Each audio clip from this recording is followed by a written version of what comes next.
Bishop Chwanu Katiga nesimbye ku wasenkulu w'ekibiina kya NRM mu International Chairman era nga mwenda May 2025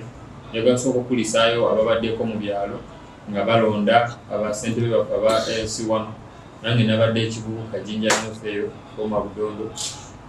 ganonda chairman wange owa LC1 wa NRM ne General Museveni gwe nesimbye ku opponent wange yabadde lwakutula naye alonda eyo gundi nungi nnyo njagala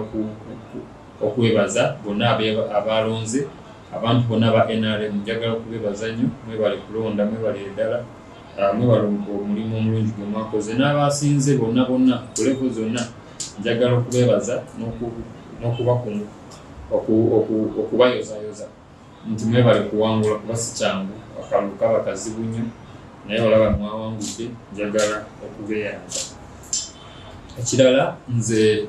tuligezako kuleeta nkola ey'abavubuka okutwala ebifo